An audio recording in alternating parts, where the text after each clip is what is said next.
Hello everyone, welcome to What If Quirkless Deku was neglected by his parents and become boxer part 1. Before we start, please go support Silver Lion 12k for writing that awesome fanfic. Izuku Yagi neglected for lacking a quirk, while his sister Izuna Yagi is the family favorite for possessing a powerful quirk. Izuku himself may not have a quirk but is naturally talented in athletics. Chapter 1 Forgotten. It was Izuku and Izuna's 4th birthday. They had gone to the doctor's office to have their quirk test done. Little did Izuku know it would be the day his life completely changes, but not for the better. When the results came, Dr. Yamaguchi had come back into the room with a manila folder which contained the results of both Izuku Yagi's children. Dr. Hello Mrs. Yagi, I'm sorry for the wait. Now I have good news and bad news. Which do you want to hear first? Izuku, what's the bad news? Dr. Izuku Yagi is quirkless. Izuku froze. His dream in that instant was destroyed. He dropped his favorite toy, as he couldn't believe what he was just told. Dr. The good news is Izuna had a powerful telekinesis quirk. Instead of comforting her son, Izuku scooped up Izuna and said how proud she was of her, while Izuku himself had tears running down his face. The doctor was the only one to comfort him during this dark day. As the Yagi family had gotten home, Izuku was quiet at the doorway. They were greeted by Toshinori Yagi, who then asked, "What quirks do the kids have?" Izuku is quirkless and Izuna has a stronger quirk than mine. Toshinori, too bad about Izuku, but my little princess is going to be the next symbol of peace. All these words were said in front of Izuku. He quietly made his way towards his room and began to take down all hero merchandise he owned. What's the point to dream about being a hero when my own family won't acknowledge me? After that, he laid down in bed and cried himself to sleep for a few hours. He was woken up by his parents for birthday cake. When he got to the table, he saw a large cake and was excited, but when he read the frosting, it said "Happy Birthday Izuna," while it looked like a second name was crossed out. Izuku was then handed a small cupcake with one candle. He didn't complain. He said thank you and made his wish. Next day at school.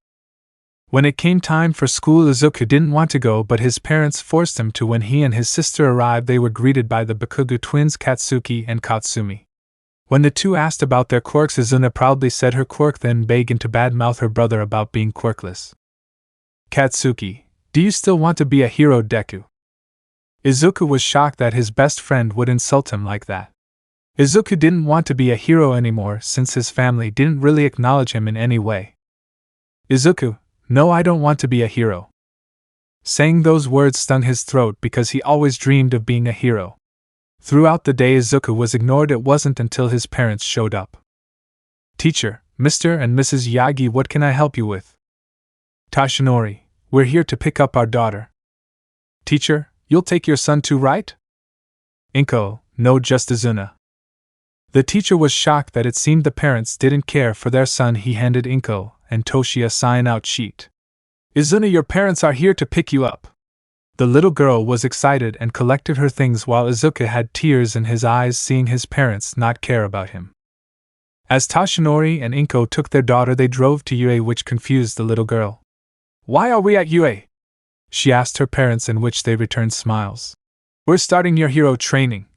It was revealed to her that her parents were all might and kinetics.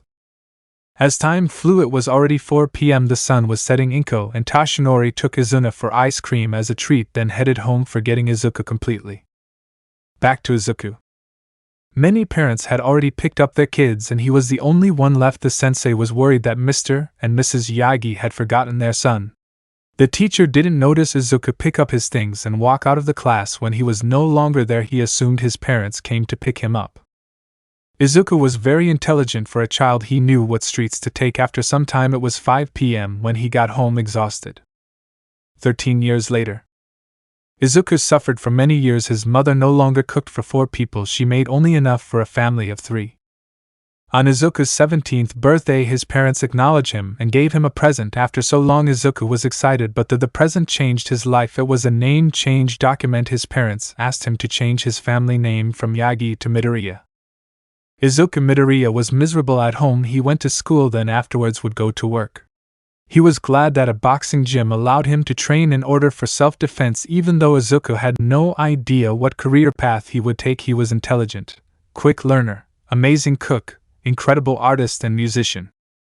With all these qualities, Izuku was unsure of his future. It was his day off from training and work, so he grabbed his backpack, sketchpad, art supplies and headed off to his favorite spot. When Izuku was close to the bridge he enjoyed to be at alone, he walked through the Sakura Path. Little did Izuku know it, the road he called Sakura Path was actually called Memory Lane. The reason for its given name was because many who walked the path enjoyed all their memories from start to finish before committing suicide at the bridge. When Izuku made a sketch of the sakura trees, he began making his way toward the bridge. What he didn't know was that a group of pro-heroes spotted him and panicked when they saw him walk to the bridge. An old man who was a retired pro volunteered to speak with him. Izuna, what are you thinking? You're about to be Toshinori's successor. If only I had a grandson, maybe he would be more mentally stable. When the former pro approached the young teen at the bridge, he noticed similarities between him and his granddaughter. He saw the young man mumbling, "Good morning, young man." Izuku lifted his head and greeted the elderly man. "Hello, sir, how are you?" Sorahiko, "I'm well, what brings you to Suicide Bridge?" Izuku, what isn't this called Sunset Bridge?" Sorahiko, "No, this is Suicide Bridge." "Why are you here?" Izuku, "I usually come here to think and look at the sunset in the afternoon." Sorahiko, "I see, so what's the problem? Maybe I can help." Izuku, "Well, I got offered some scholarships to go overseas." Sorahiko, "That's amazing, your parents must be proud." Izuku, "No, they're not, they don't even know that I've got them. I tried to tell them, but they brushed me off for my twin sister Izuna." Sorahiko, "Are you Toshinori and Inko Yagi's kid?" Izuku, "I guess you could say that, but they practically disowned me when I was diagnosed quirkless. That's the reason I want to go overseas to America. The quirkless rates are much higher, so there's a chance for me to be happy." Sorahiko, "Are you unhappy?" Izuku, "Yeah, it's not fun being everyone's punching bag for 13 years just because of something I've got no control of." Sorahiko, "Do your parents even acknowledge anything you do?" Izuku, "No, they themselves don't realize that I come home late after handling a midday shift at work." When suddenly Izuku's phone went off. "I'm sorry, allow me to take this call." Sorahiko was confused at when he said midday shift, but before B could keep thinking, Izuku interrupted his train of thought. Izuku, "I'm sorry, Sorahiko-san, but it seems my job just called me in for a last-minute shift. We have to demolish what's left of an abandoned building before the end of the day so that tomorrow's morning shift team can start the foundation for the new apartment complex we're building." Sorahiko, "It's alright, boy, go on, hopefully we'll meet again soon." Izuku had grabbed his stuff and began running to the train station and go into work. He didn't seem to notice a group of heroes hiding behind trees. "I can safely assume that wasn't Izuna." Sorahiko, "You're right, Eraser, that was Toshinori's son, and the bastard has a lot of explaining to do." The group was in shock as they then had faces of anger, wondering why All Might never mentioned anything about having a son. Chapter 2. As the day flew by, Izuku had finished the job assignment he was called in to do on his day off. He said goodbye to the team. Before heading home, he used the bathroom at the job site and saw how dirty his white shirt and dark blue jeans were. His black work shoes were covered in dust. He took off his shirt and stayed in his muscle shirt as he saw his upper body covered with stretch marks due to heavy lifting. When he left the bathroom, he began to make his walk home until his boss/owner called him over. "Hey, Midoriya." Izuku was a bit nervous since he didn't expect the boss to call him over. "Yes, Mr. Uraraka?" He replied to his boss, a bit nervous because he hardly had any interaction with the boss. "I wanted to thank you for coming in on short notice," the man said with a smile as he handed Izuku a check. "What's this for?" asked a confused Izuku on why he was getting a check. The man chuckled. "Overtime pay, everyone got a check, I was waiting to pay you. I also want to give you something." Izuku, "What is it?" "Mr. Uraraka, open it." As Izuku did as his boss instructed and saw a tall beer can, he quickly put it back in the plastic black bag he was given and looked at his boss with a questionable look. His boss said, "I think a man working outside feels more like a man if he can have a bottle of suds." Izuku quickly put away the beer and thanked the boss once more before leaving. Upon exiting the worksite, Izuku's stomach began to rumble, so he was wondering what to eat when he stumbled upon a new restaurant that he'd never seen before. It was called the Olive's Pit. As he walked in, he noticed that it was food from a different country. "Welcome, young man," the man at the counter exclaimed happily. "Hello," Izuku said, a bit nervous. "I can see you just got off work. A hard-working man needs a big meal. I recommend number 10. Izuku agreed and took the recommendation he was given. After paying, he waited for a bit, then noticed a group of men and a cyborg ninja come in. Izuku pulled his phone out and began to mind his business when the man called him out to get his order. "Hey kid, your food's ready." Izuku collected his food. "Thank you, mister." Izuku tries to find out the man's name. The man slowly realizes that he never introduced himself. "Just call me Alexios," the man said as he stretched his hand out, and Izuku shook the man's hand. Once Izuku left, Alexios turned to his old friends. "Alexios, what can I get my old friends from Overwatch?" The group of men smiled, seeing that their old friends still recognized them after a long time. "So are you all scouting for talent again?" 76, you know us well. Reyes, hopefully we can find someone who has hidden potential. Genji, patience will be the key. Let's not rush into recruiting the first person we see. McCree, Tin Man's right, let's get some chow and maybe it will help us figure out where to look for recruits. What do you say, Reinhardt? Reinhardt, I agree, then maybe we can better plan our next course of action. 76, we'll take our usual orders, Alexios. So do you have any intel on where we can begin our search? Alexios began to think for a few minutes, then remembered a crucial information. He pulled a flyer. Alexios, you can start here. The flyer was for the Japanese middleweight division title fight. Maybe you can try your luck here. Back with Izuku. Once Izuku left the restaurant, he began to head home, but little did he know big changes to his life were coming. The moment he walked home, he noticed multiple men's and women's shoes. He decided to call out, "I'm home." "Not like anyone cares," he said under his breath, when suddenly Inko rushed to him. "Inko, honey, welcome home, please have dinner with us." Izuku, "Okay, but I already bought food." Inko, "You can put that aside and serve yourself a plate of homemade katsudon." Izuku walked in and saw Mitsuki, Masaru, Katsuki, Sorahiko, and a few others he didn't recognize. Even though he lived in this house, it never felt like a home to him. "Izuku, good evening, everyone," Izuku said as he bowed, hoping he wasn't interrupting anything. Mitsuki, "Izu-chan, it's good to see you again. Why are you dirty?" Izuku, "It's nice to see you too, auntie. I also just got off work." That phrase was a red flag for everyone except Katsuki and Izuna, but they continued the conversation. Tashinori sat at the head of the table and saw Izuku grabbing a plate as everyone had started eating. Izuku happily went to serve himself some katsudon, but his smile turned to a frown as he picked up the spoon to serve himself and dropped it to the bottom, making a thunk sound. Izuku, "Hey mom, the pot's empty." That was red flag number 2, which caught the attention of more guests. Both Inko and Tashinori were almost sweating. Izuku, "Don't worry mom, I'll just eat what I bought since you accidentally used the smaller pot." Izuku took a seat next to Sorahiko and greeted the man with a smile. Sorahiko did the same as the table was quietly eating until Tashinori broke the silence. Toshi, "So Izuna, how was your day?" Izuna, "It was great. I trained, studied, then hung out with friends." As mostly everyone except Sorahiko and the others who came with him began to revolve their conversation around Izuna and Katsuki, who were aiming for Yue.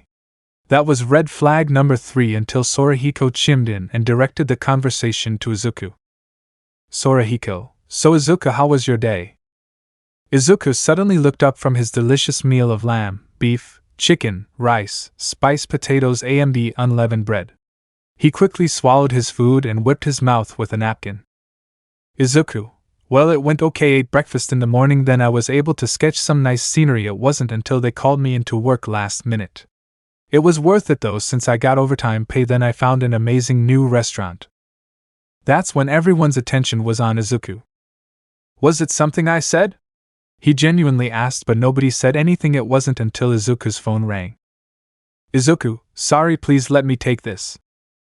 He got up and took his call while Sorahiko and the others who came with him glared at the Yagi family. It wasn't until Izuku yelled, "What?" making him run back to the dining room and put his phone on speaker. "Izuku, Coach Makonuchi, please tell my parents, aunts and family friends what you told me just to make sure I heard what you said correctly. Ippo, to those listening today, Izuku Midoriya, you are currently the #1 contender for the Japanese middleweight division title fight. Dead silence filled the room, then a massive smile appeared on Izuku as he was told this news, but then remembered he was ranked 5th. Izuku, wait coach, how'd this happen? I was ranked 5th not long ago. This statement caught his parents and their guests off guard that he was already highly ranked before this news. Ippo, well, the man who was ranked first, he had appendicitis, but during surgery his appendix burst, making the recovery time go to 4 weeks. That means he wouldn't even be ready. So he withdrew. Izuku, okay, that sucks. What about rank 2? Ippo, here's where it gets scary. The man who was ranked 2nd got into a car accident and ended up with both legs broken. Izuku, what bad luck. What about 3rd ranked? Ippo, the guy ranked at 3rd was the person who rank 2 crashed with, so he also got both legs broken. Izuku, I'm afraid of what happened to the guy ranked 4th. Ippo, the man died in his sleep, autopsy says heart failure. Izuku, that's how I ranked to 1st. Ippo, so kid, do you want to take the fight? Izuku, I'll take it, set it up coach. Ippo, perfect, then enjoy today, eat whatever you'd like because tomorrow for the next 3 weeks I'm pushing you beyond your limits. Chapter 3. After everyone had recovered from the news of Izuku getting a shot at the middleweight title fight, Izuku was doing backflips in the backyard as he was shouting, "Woohoo!" As Izuku came back inside after his celebration, he sat down and continued to eat his dinner. Everyone else was gobsmacked that Izuku could possibly become the youngest middleweight champion. They all stared at him as he had continued to eat nonchalantly. Once he was done eating, it was time to excuse himself. After throwing the to-go plate of his food, he grabbed his beer and headed off to his room. Izuku, if you please excuse me, I'm going to my room. Hope you all enjoy the rest of the evening. He quickly left and headed for his room. When he got to the room's entrance, he pulled a cord which led to the attic and left quickly, but once all the adults had gone to look for his room, they all noticed he vanished. Sorahiko, search all the rooms. Eraser, Mike, Midnight. It wasn't until they heard running water that made them calm down. When approaching the bathroom, they knocked. When nobody answered, the door opened and nobody was in the bathroom. Sorahiko, do you guys have 2 bathrooms? Tashinori, no, the only thing above us is the attic. Eraser, then let's check the attic. As they found the attic entrance, pulled the stairs down until they saw a door with Izuku's name plate. Upon opening the door, they saw an amazing bedroom. Inko, Izuku, are you in here?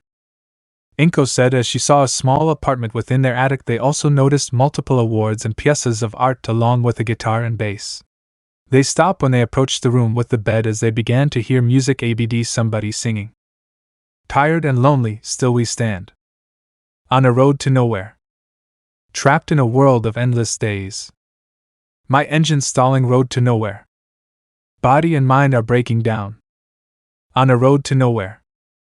Destiny silent, hear no sound. As away forever. Farewell, I miss you. I'm sick of these goodbyes. Because it tore us apart, right from the start. I miss you. Feelings that filled me left me cold. On this road to nowhere, road to nowhere. Dreams are my saviors, save me now. Because I know I'm falling, oh yeah. Farewell, I miss you. I'm sick of these goodbyes. Because it tore us apart, right from the start. I miss you. Candles burn slowly, flames shine so brightly. Light in the darkness, save me from madness again. Only the lonely can possibly know me. Heat keeps on rising, fire engulfs me again. Keeps on rising. Farewell, I miss you. I'm sick of these goodbyes, sick of these goodbyes. Because it tore us apart, right from the start. I miss you. Farewell, I miss you. I'm sick of these goodbyes. Because it tore us apart, right from the start, right from the start. Mike, damn, the kid has a great singing voice. He said in a hushed tone while the others began to look around. AMD noticed college acceptance letters from universities overseas. Suddenly they heard the shower stop, but singing still continued. Izuku was wearing his shorts with a towel draped over his head while drying his fluffy hair until he heard. Izuku?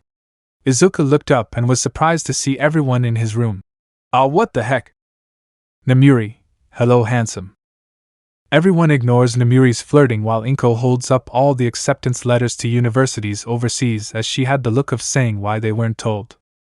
Inko, why didn't you tell us you got accepted into universities overseas?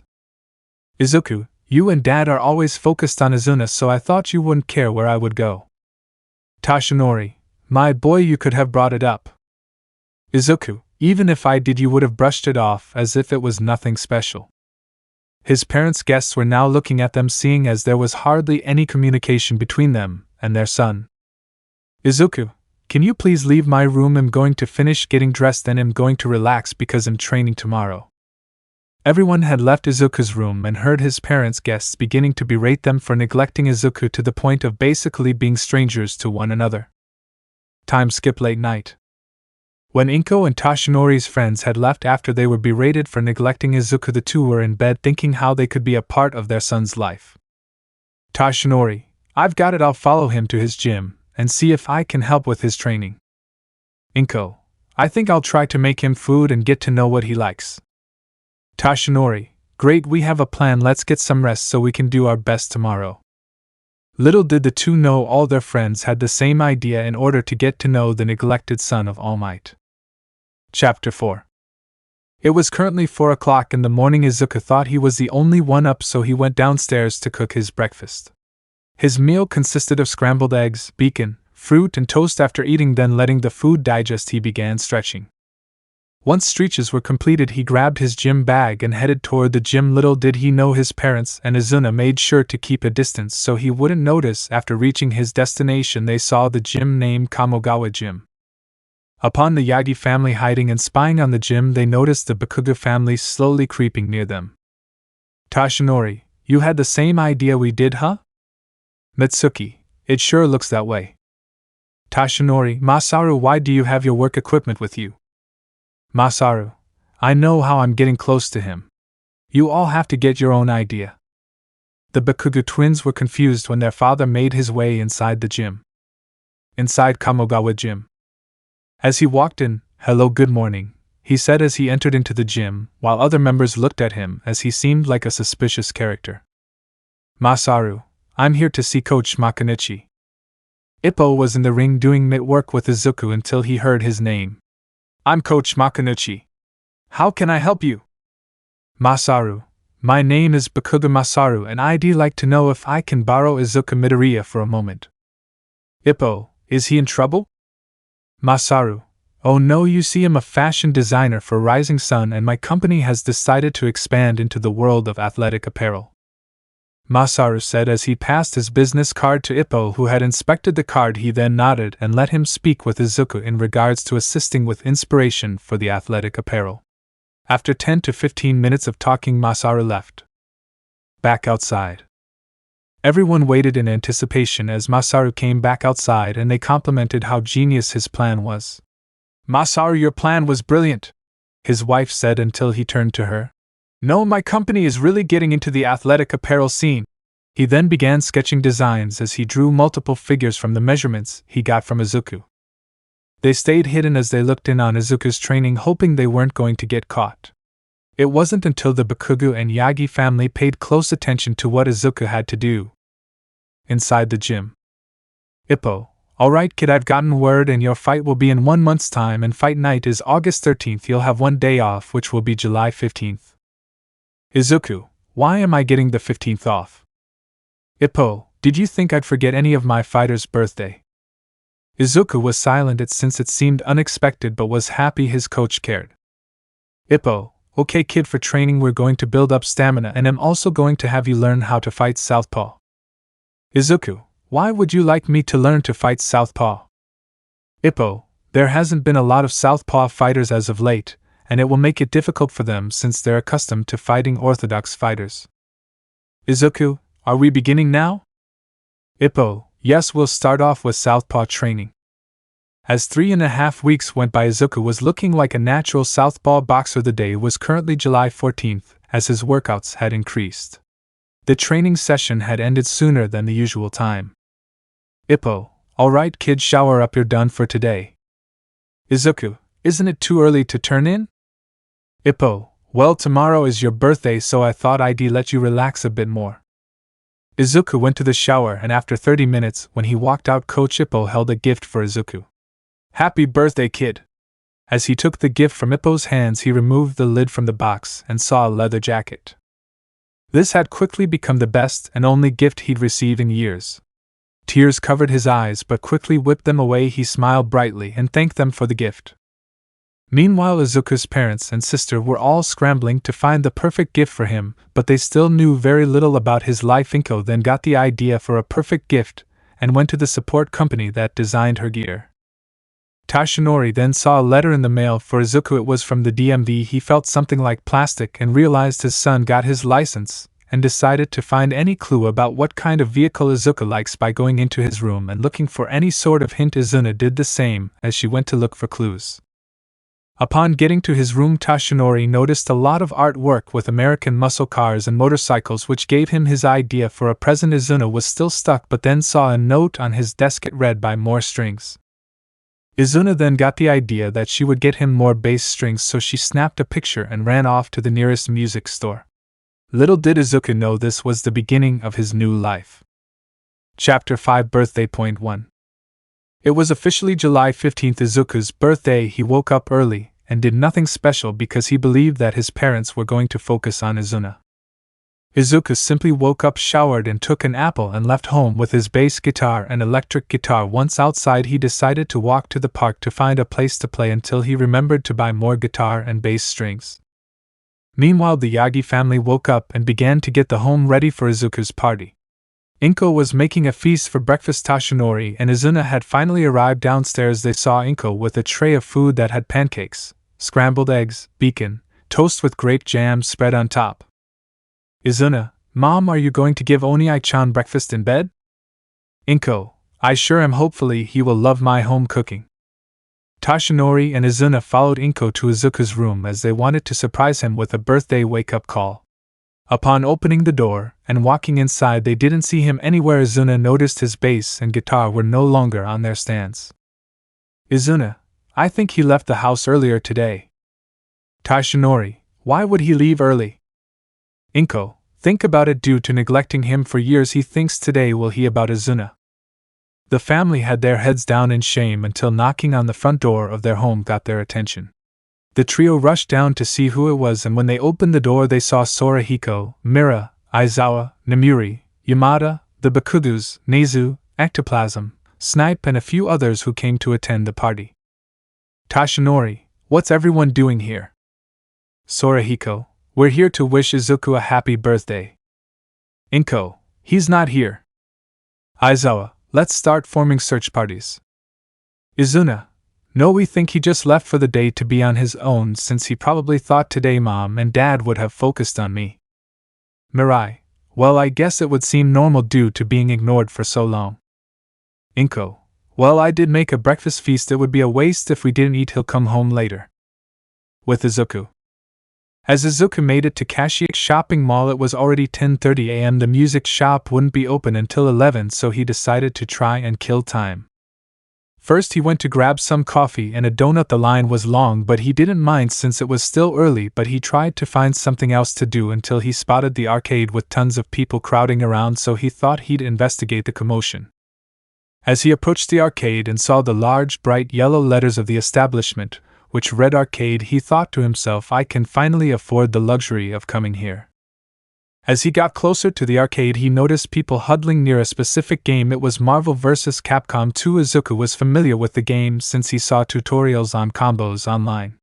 He tapped the shoulder of someone to see what was happening. Excuse me, what's happening? The person then responded. D.Va is here and taking on anyone with the guts to try and beat her. She's also going to live streaming. D.Va was one of Izuku's favorite streamers. He tries his best to keep up with all her content, but due to work and boxing it's hard for him not to fall asleep when he's trying to catch up. As he got closer up front, he could see and hear her voice. Do any one of you noobs have the skill to take me on? Izuku, I'd like to try. All the people looked at him in surprise since nobody was stepping forward. Well then, noob, please tell me your name. Izuku, I'm Izuku Midoriya. D.Va, okay Izuku, I'll be streaming this match, is that fine? Izuku, fine by me. What happens if I win? The crowd began to instigate. D.Va liked his optimism but wanted to play along so that the stream could be fun. If you win, I'll do whatever you want. D.Va said as she was confident in her skills as a pro gamer. As they picked their three fighters, Izuku chose Spider-Man, Captain America and Jill Valentine. On the other hand, D.Va chose Ryu, Cyclops and Morrigan. D.Va had begun her stream. Annyeonghaseyo everyone, welcome to another stream. I'm currently in Mustafar, Tokyo, Japan, conquering all the high scores in all arcades. D.Va's fans on her stream were hyped to see her try and dominate all the high scores in Japanese arcades. At the Yagi residence, Izuna was bummed out that her brother was gone, but she couldn't blame him since she did end up stealing his date of birth. Her concentration was broken when she got a notification on her phone. She saw D.Va was live streaming and saw who she was going to play against, so she quickly rushed. Izuna, everyone, I know where Izuku is. Inko, where? Where is he? Izuna then began to stream the video on the living room TV as they saw Izuku about to face off someone in a game. Katsuki/Katsumi, that's the arcade. Izuna, he's going to play against D.Va. As the adult had no clue who the girl was, they then looked at their kids for answers. Katsumi, she's a famous world champion gamer and one of the best from South Korea. They then watched in anticipation as the match between the two was about to begin. Back to Izuku. As the first match started, everyone thought Izuku was foolish enough to go up against D.Va, but the shock of a lifetime happened when Izuku had set up combos and completely dominated D.Va by using Captain to launch her Ryu upward and preforming aerial combos into switching characters mid-fight in order to continue the air combo. When the combo finally ended, D.Va was down to 2 characters. She and her fans were shocked, but then a smile grew on her face. D.Va, finally someone who can give me a challenge. She got back at Izuku, making the playing field. Both were down to 2 characters apiece. It was a back and forth match. Izuku dominated the first round, then D.Va dominated round 2. When round 3 was nearing an end, the 2 competitors landed simultaneous hits which resulted in a double KO. The crowd were now chanting rematch, and so they did continue for another hour and 30 minutes. As time flew, Izuku asked D.Va, "Hey, do you know what time it is?" She looked at her cell and responded with, "It's 11:30. Izuku then grabbed his gig bag and was about to leave. D.Va, where's my rematch? Izuku, sorry, but I got something to do. It was nice meeting and playing with you. D.Va, wait, since you did beat me 3-2, what do you want me to do? Izuku, can we exchange info? If you're going to be in Japan, we can play again. D.Va, SS sure. All of D.Va's followers began to tease her until the stream cut off. Chapter 6 Birthday Point 2. After Izuku and D.Va swapped contact info, Izuku kept walking away. Then D.Va thought she had a meeting with her Prince Charming.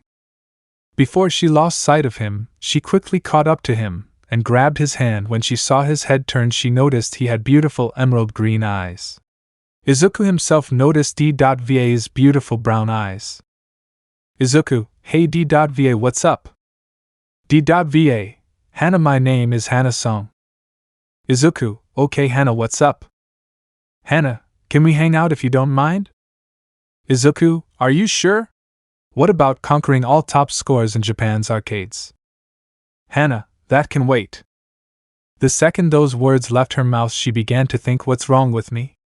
She looked at Izuku, who had a pensive look on his face as he came up with the answer to her question. Izuku, if you're fine hanging out with me, then okay. How about we grab lunch? I'm starving. Hana, sure, I could eat. Hana said with a wink and a smile. Cute, Izuku said out loud, which caused Hana to blush a deep red. It was a bit awkward, so all Izuku could say was, "Let's get some food. Are you in the mood for anything in particular?" Hana could shake her head no, and so they went to a diner in silence until they reached the cafe. The hostess asked, "Table for 2?" Izuku nodded yes, and so the awkwardness of this situation escalated, but it was an opportunity to learn about each other. During lunch, Hana ordered a hamburger steak and Izuku ordered the curry. They talked and got to learn a lot about each other and their hobbies. Hana learned that Izuku was a painter, musician and boxer, while Izuku knew she was #1 in the gaming community, and he learned that her job takes her around the world, but she didn't say much about what her occupation was. When they finished eating, Izuku paid for both meals. Hana got curious and asked, "Where are we going now?" Izuku smiled and turned to Hana. "We're going to Seal Blue Music Shop." Hana, why is the store's name in French? Izuku, Tanabe thought it would attract women since the shop's name was in another language. Upon arriving at the music store, Izuku was greeted by his friend and store owner Tanabe. "Tanabe, Izuku buddy, great to see you again. Do my eyes deceive me? Is that D.Va next to you?" "Izuku, great to see you too. Yeah, that's D.Va, we met at the arcade not long ago." "Tanabe, it's great to have a well-known celebrity come into my shop. So what can I get you?" "Izuku, well, I wanted to buy my usual packs of strings." "Tanabe, well, sorry to let you down, but someone picked up all my inventory of your perfect strings." "Izuku, damn it, I was hoping to change my strings today." "Tanabe, I'm sorry to let you down, buddy. I can try and get a shipment of your favorite in next week." "Izuku, it's okay, Tanabe. Tanabe, if you play in front of my shop, I'll give you a discount on your next purchase." "Izuku, okay, fair enough." Izuku said as he took his gig bag off, and Hana saw a bass and guitar but noticed they looked like junk. "Hana, looks like you've had them for years." "Izuku, yeah, I got them as my 7th birthday present from the trash. Somebody just tossed them." "Tanabe, I knew I forgot something. Happy birthday, Izuku." Hana was shocked again, now learning that it was her new friend's birthday. She decided to do 2 things for him.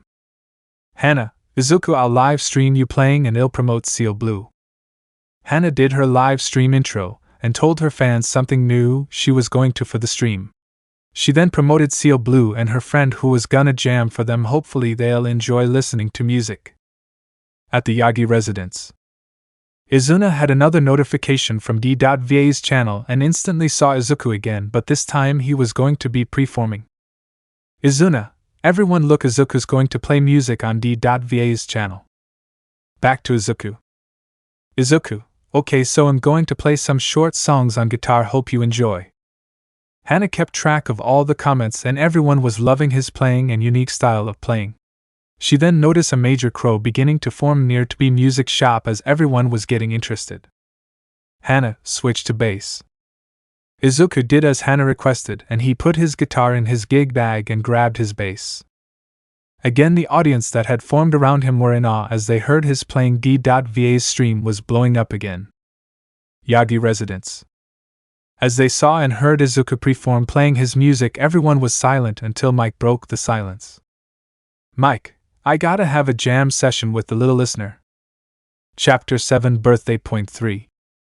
When Izuku finished playing for the crowd, they chanted, "One more song." Izuku looked to Tanabe, who understood the look and began to pull a keyboard out of the shop. "Izuku, okay, one last song for you. Would anyone notice? If tonight I disappeared? Would anyone chase me? And say the words that I need to hear? That I'm no burden. Not so worthless. Bent so much that I just might break. All-consuming. So confusing.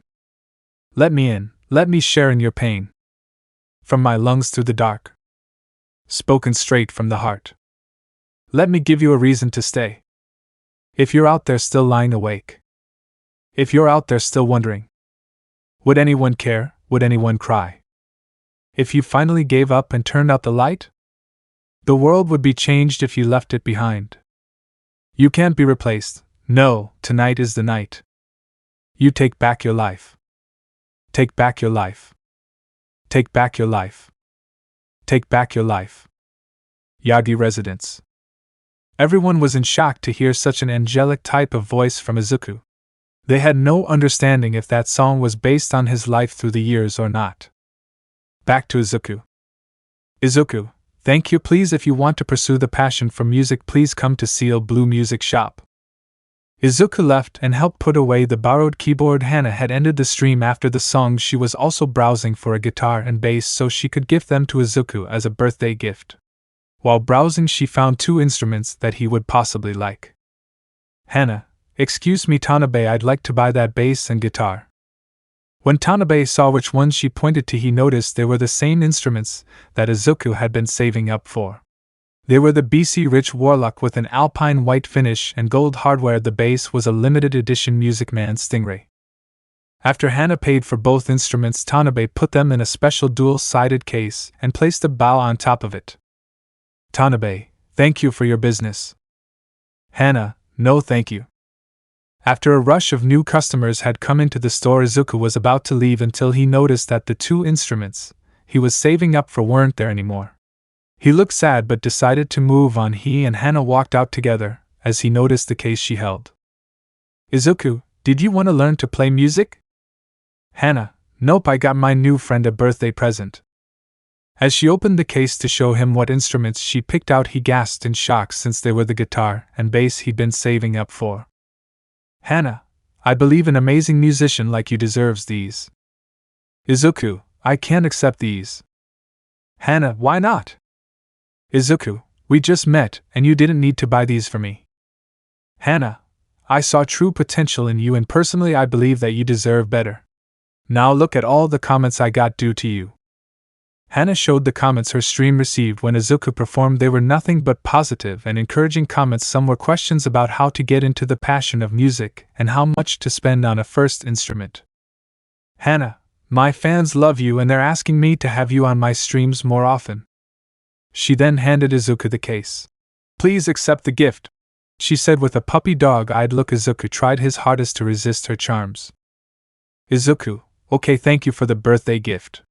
When's your birthday? D.Va, July 30th. Not sure if true, but wanted them to be in the same month. Izuku, then on your birthday I'll take you out anywhere you want to go. We'll do anything you want to do. Before they could hang out more, Hana got a message on her cell and cursed at her bad luck since she was called back to base. Hana, listen, I'm being called into work right now. Can we hang out another day? Izuku, I'd love to hang out again, but it will be around 8 or 9 p.m. since I work morning and am preparing for my title fight. Hana, that's perfect. Got to go. D.Va signing off. Before heading back to Overwatch, Hana kissed his cheek. Happy birthday, she whispered into his ear before running off. Izuku was left in shock as a beautiful young woman had kissed his cheek. Best birthday ever, he said as he went home.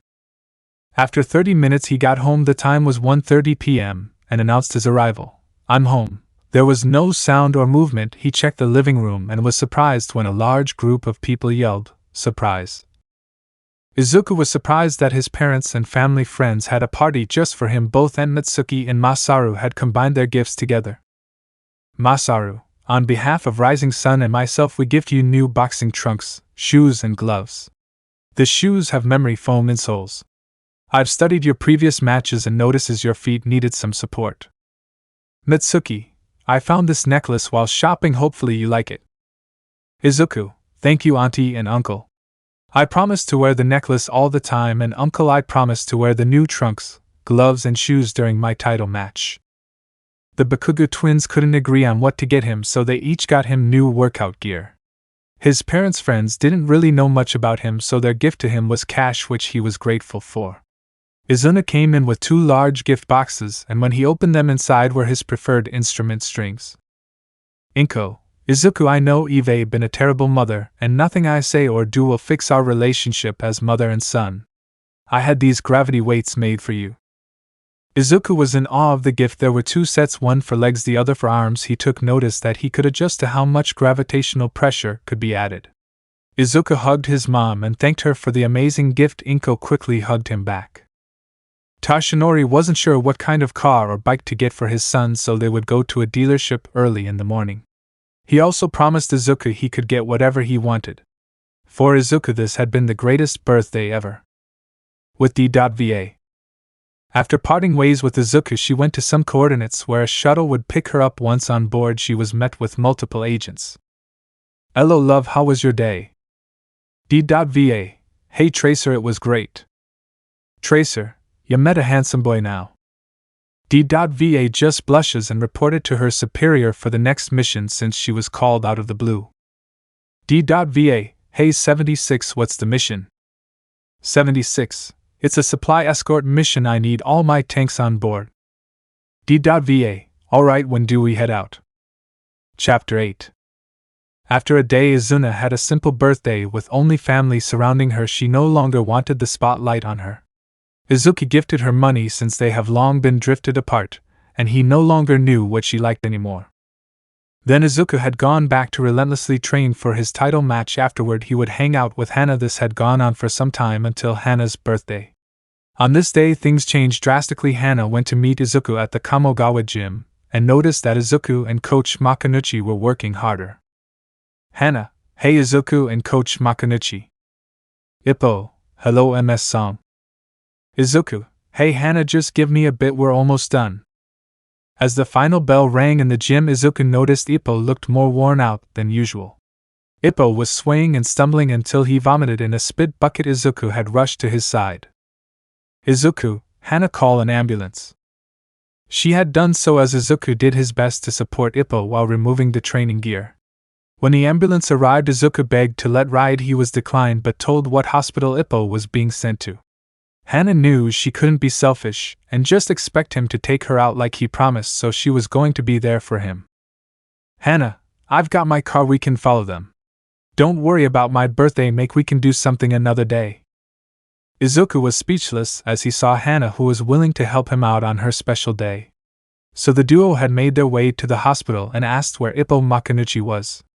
After being told, they rushed to see him hooked up to a heart rate monitor. They ran some tests and asked if this had been the first time he'd collapsed like that. Ippo had stubbornly attempted to get up, but Izuku told him that he has to take it easy. Doctors were going to some tests and get him discharged in the morning, but Ippo tried to argue that Izuku needed training but was cut off. Go to sleep, it's okay, Izuku said. The following morning Ippo was discharged and was told his results would be in by the next week. Izuku treated Hana and Ippo to breakfast as they ate a nice meal. Ippo hadn't had breakfast with anyone else since his children moved away and his wife Kumi died. After an enjoyable breakfast, Hana had offered to drive them home. They both accepted. Ippo, kid, we will continue training tomorrow. Izuku, no coach, just rest. I'll keep working out, and I'll ask for some help. I may know someone who can help with MIT work. Ippo, okay kid. Ms. Song, I apologize for ruining your birthday. Hana, no, Coach Makonuchi, you have nothing to apologize for. I'm glad you're feeling and looking better. Ippo, thank you for the ride home, please be safe, you too. Before Hana drove to drop Izuku off at home, Izuku pulled a little box out which surprised Hana. What's this? She asked, confused. All she got out of Izuku was him saying, open it and find out. What she pulled out was her signature bunny emblem, but solid gold with pink diamonds for the eyes and nose. Hana was shocked and surprised as she looked at him, then back to the necklace until he spoke up. Happy belated birthday, Hana. Hana had put the necklace into the gift box. Izuku looked confused, hoping she didn't dislike the gift, but then he felt her hands grab his face and kiss him with a passion that he had never before experienced. The moment the kiss ended, Izuku looked into her beautiful brown eyes, and in return she saw his mesmerizing emerald green eyes, only to lock lips again. The kiss they shared was one filled with an emotion neither had ever truly experienced before. Izuku, does this make us a couple now? Hana, it sure does. Hana had driven Izuku home, and they shared one more kiss before they departed. 1 week later. After a week, Izuku did his best to be a great boyfriend to Hana by making time for her. She would often join Izuku for roadwork as she was pulled by him while riding a bike. Ippo had taken time off to rest and recover. He was sent videos by Izuku watching him train with the assistant coach. Ippo POV. After 2 days, I'm ready to get back to work and help my boy get into fighting shape. It wasn't until I got a call from the hospital to come in. After waiting, the doctor had come in and said I was diagnosed with a form of cancer. Ippo POV. And at Kamogawa gym. Some time had passed and everyone in the gym saw the doors slide open and noticed Ippo. Everyone had cheered and celebrated Ippo's return. Little did they know things were going to turn out hectic. Ippo went to leave his jacket that contained treatment info in the locker room. Izuku found it, and the two had an argument about whether or not Ippo should get treatment. Izuku left upset with Ippo, so they decided to cool off before any more words could be exchanged. Chapter 9. Izuku was still a bit steamed after his conversion with Ippo, so he decided to go for a run and clear his head.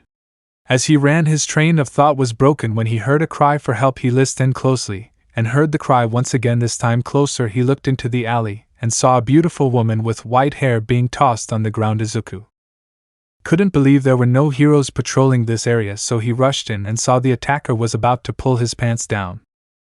Without realizing, Izuku was already beating the attacker, landing ferocious blows to the body and face. The young woman, who was terrified of her situation, saw her hero beating her attacker. She has also heard crunching sounds when the attacker was out cold on the ground. Izuku turned to her, and with a smile asked, "Are you okay?" All she did was try and fix her appearance, and put on a smile, but Izuku saw through that. "Izuku, it's okay, you're safe now." The woman began to cry as she was afraid. Then she thanked Izuku over and over again for saving her. When police cruisers arrived and took both testimonies, they were then free to go. Izuku offered to escort the young lady home. Upon reaching the young woman's home, before he could ring the doorbell, the gate opened up with a tall man with a large build that looked at him. Izuku saw the man and noticed it was Endeavor, whose face looked to be filled with rage. "Endeavor won't be an ass." Izuku explained the situation, which helped calm Endeavor down. He showed the young man gratitude for saving his daughter. Fuyumi was being comforted by her mother and brothers as the men had angry looks on their faces due to the incident that was going to happen. Izuku had calmed them down by saying he shattered the guy's ribs and jaw. "Izuku, well, I should take my leave. Thank you for inviting me in." As Izuku stood up, Enji had noticed the logo on the back of his hoodie. It was Kamogawa Boxing. The man's eyes lit up and became excited since he was a long-time boxing fan. Since he would watch with his dad, they both loved to watch Makunuchi fight. "Enji, young man, are you a boxer perchance?" Izuku, "Yes sir, my coach is Ippo Makunuchi."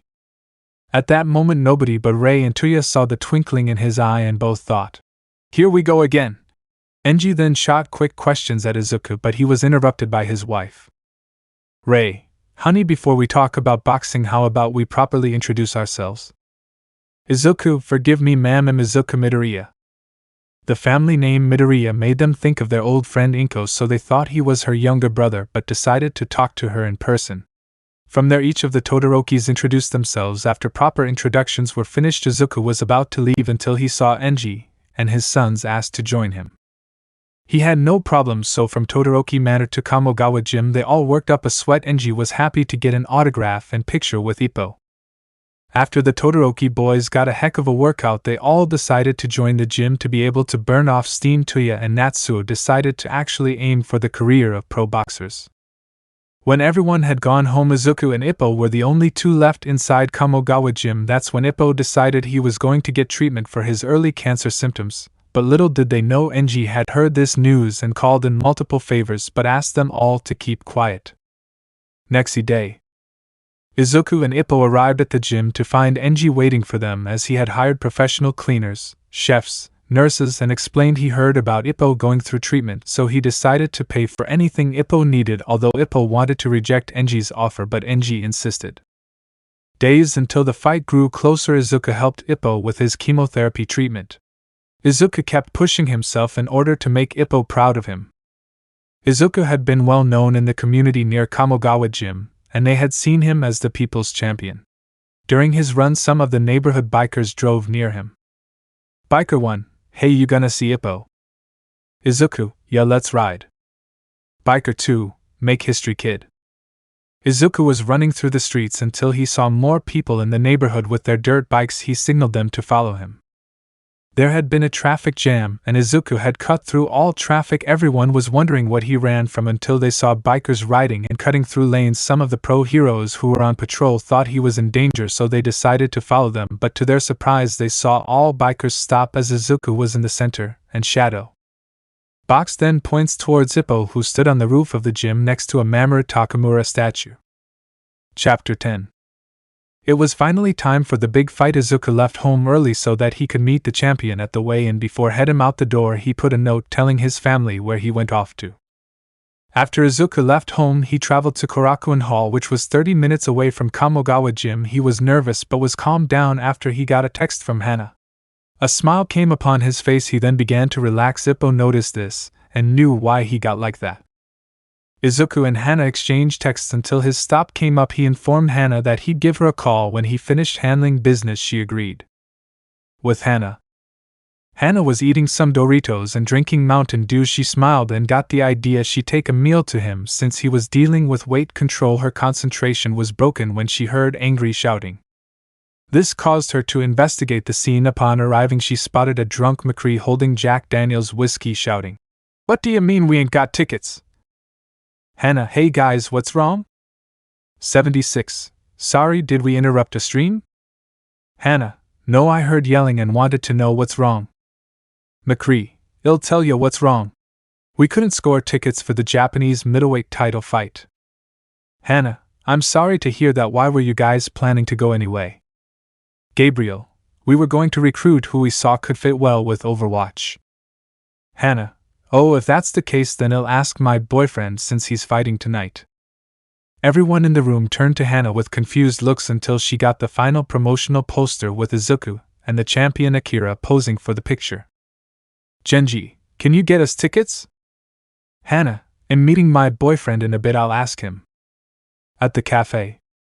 Izuku didn't have to wait long for Hana to arrive. When she spotted him, they shared a hug and a quick kiss. As they sat down, the waitress asked for their drink orders. Hana ordered a tall glass of ice-cold water. Hana, how was the weigh-in? Izuku, it went well, thanks for asking.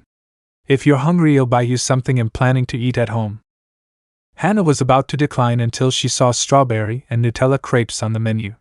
The waitress took the order, then quickly left. Hana was about to ask Izuku for fight tickets until she had received a message on her cell from McCree which read, "Don't forget about the fight tickets." This had just bugged Hana, but she had left her friend unread. Hana, so Izu, I was hoping to come watch you fight tonight, so I was wondering if you had any spare tickets. Izuku, yeah, I have plenty of tickets. If you'd like, I can spare enough for all of your co-workers to come as well. Izuku grabbed his backpack and pulled out a book of tickets and passed it to Hana.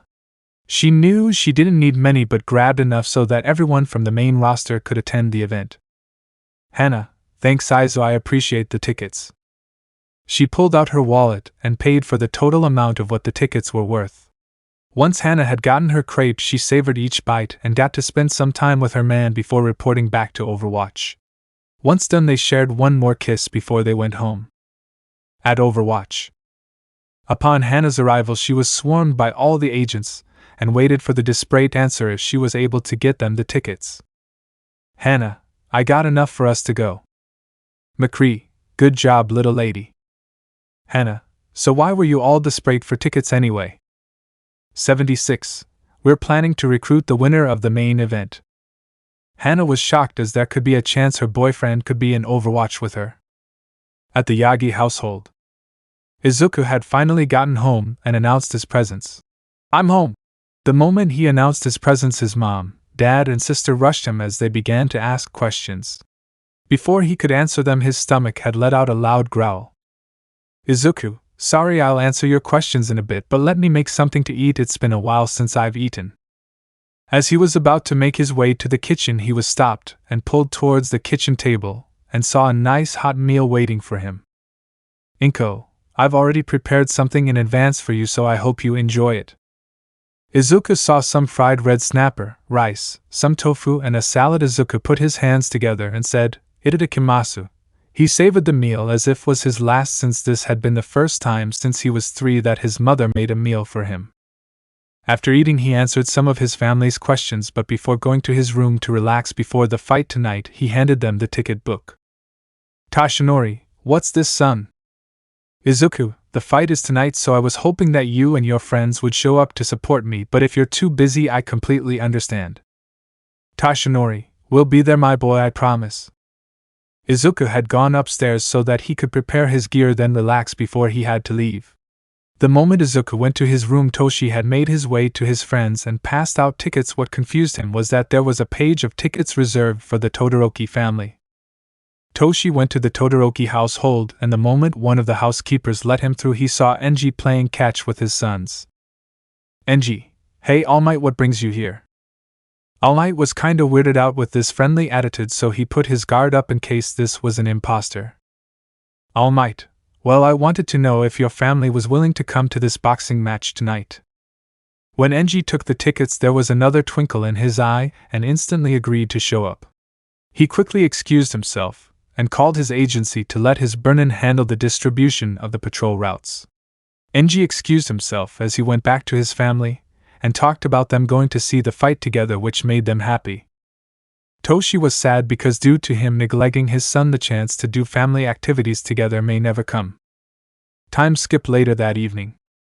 Izuku had his bags and made his way to Karakuen Hall to prepare for his fight. Izuku left home and made his way to the venue where the fight would take place. It didn't take long for him to get ready, as he promised Uncle Masaru he wore the new black and gold trunks, boots and gloves. He began to warm up. Ref, Midoriya, you're up in 5 minutes. When the 5 minutes were up, Izuku calmly made his way to the ring. The crowd roared in excitement. When he got close to ringside, he saw Hana and members of Overwatch, which made him put 2 and 2 together. In the same row, Izuku spotted his family and their friends. When his entrance was over, the champion Akira Tsubaki made his entrance but was booed since he was treating this as if it wasn't serious. As bother fighters had stared each other down, everyone in attendance had fallen silent. Ref, alright, blue corner and red corner, I've explained the rules in the locker room before. No low blows or rabbit punches, and protect yourselves at all time. In the event of a knockdown, you go to the neutral corner. I tell you to touch gloves and go to your corners. At the sound of the bell, you come out swinging. Many could feel the tension in the air the moment the bell was rung. The champion had already cornered Izuku so he could end it with his signature 1-2 combo.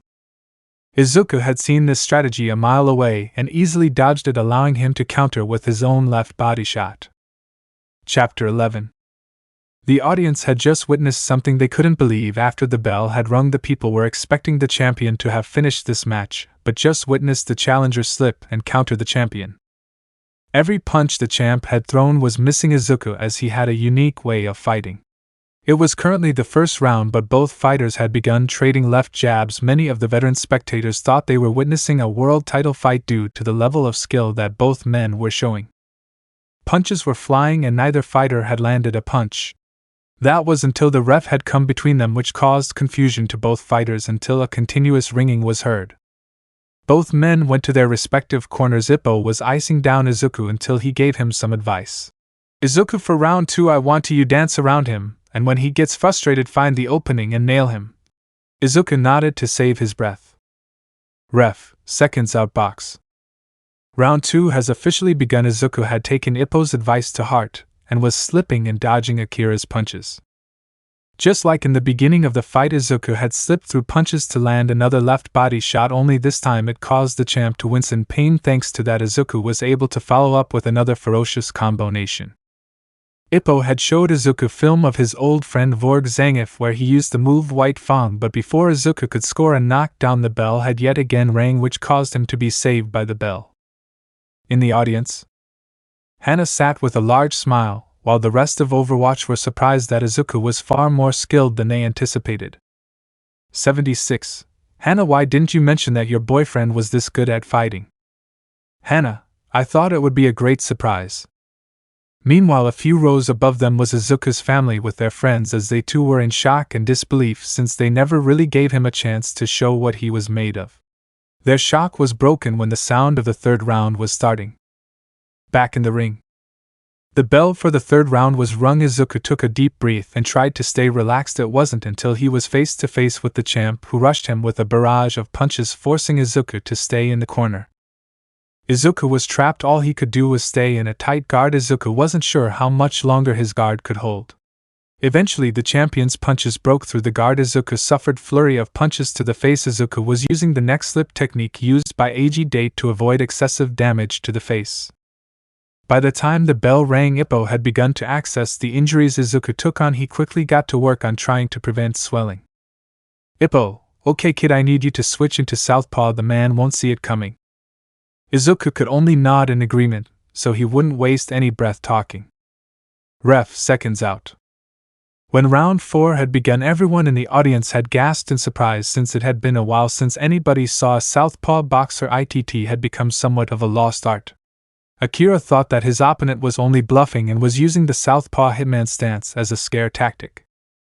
The biggest surprise came when Izuku was landing multiple punches while keeping the champ at bay. Even though Izuku didn't have a long wingspan, southpaw hitman style was working. Time skipped 7 rounds. The fight continued to drag on. Everything in Izuku's arsenal had been countered. The 11th round was about to start, and Ippo had been doing his absolute best to prevent Izuku's eyes from closing shut, but the left one had become swollen to the point that the ref had to call the medic on standby to see if he was able to continue. Ippo had tapped Izuku's neck, signaling how many fingers the doc was holding, which allowed Izuku eligibility to keep fighting. Ippo, okay kid, I have to stop this fight. Izuku, please coach, let me keep fighting, I gotta prove it. Ippo, prove what, kid? Izuku, I gotta prove him not a mistake.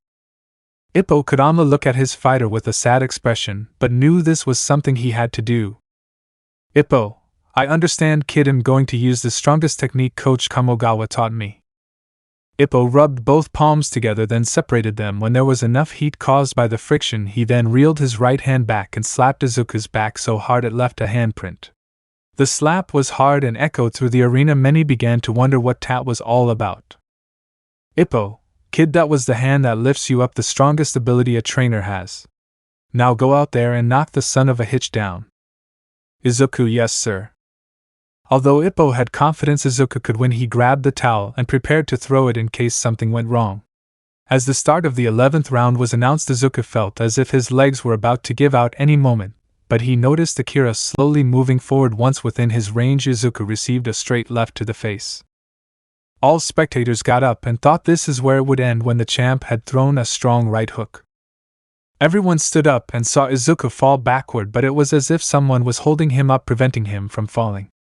Izuku looked behind him and saw multiple apparitions. He recognized Kamogawa, Nakoda, Takamura, Aoki, Kimura, his family, co-workers, and everyone else that he had known that was also in his corner. As everyone in the arena had shouted in awe and amazement after witnessing a miracle, Izuku was still in the fight. He could weirdly feel re-energized. As he took one more glance behind him to actually make sure nobody held him up, he saw 7 figures who he didn't recognize. The champion was once again shocked that Izuku had so much willpower that he prevented his fall somehow. It didn't matter to Akira, he was gonna do everything in his power to keep reigning as the Japanese middleweight champion. Akira performed his knockout combo thinking it would end. The people were anxious to see the end result. The left strike landed. All that was needed was Akira's right hook. The moment it landed, Akira realized that his punch slipped due to all the blood covering Izuku's face, which presented the perfect counter opportunity. The champion bit down on his mouthguard, waiting for the body blow. When it landed, the champion felt as if his body had been pierced by a weapon. As the champ was buckled over, his jaw had become unguarded, so he quickly guarded his face, hoping to soften the impact, but no puck came until he looked down and saw Izuku coming in for another body blow, but this time was for his right side.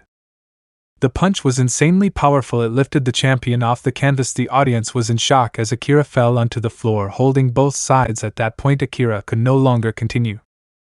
All was quiet until Izuku realized he had just won the title. With all the strength he had left, he raised both arms in the air and released a primal war cry, causing all the audience in attendance to cheer for a magnificent fight.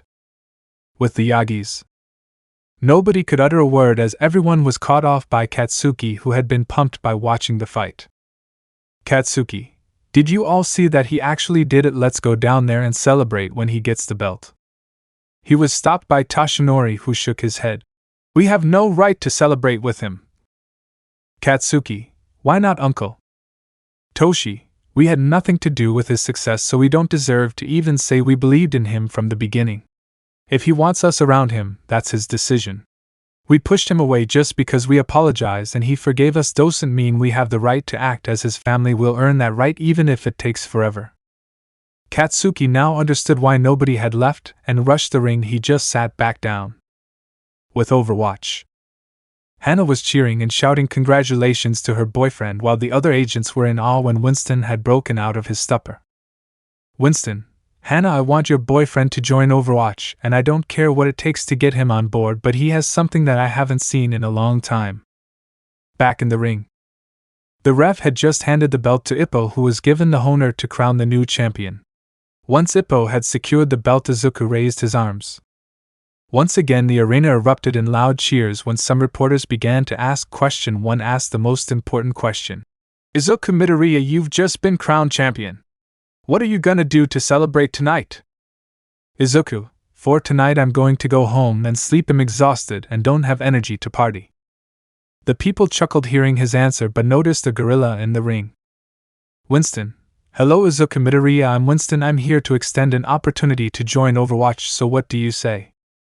Izuku was shocked that Overwatch wanted him, a quirkless person, to join. He couldn't say anything at that very moment. Winston, don't worry, you have 6 weeks to get back to us. When you've made a decision, let Hannah know. Hannah, congratulations babe. Hannah said before she planted a smooch on his lips. Luckily Ippo made him rinse his mouth of blood before Winston and Hannah made their appearance. Meanwhile the crowd was shocked that Overwatch members were in attendance and scouted the new champion. Izuku could feel that this was a new beginning for him. Chapter 12.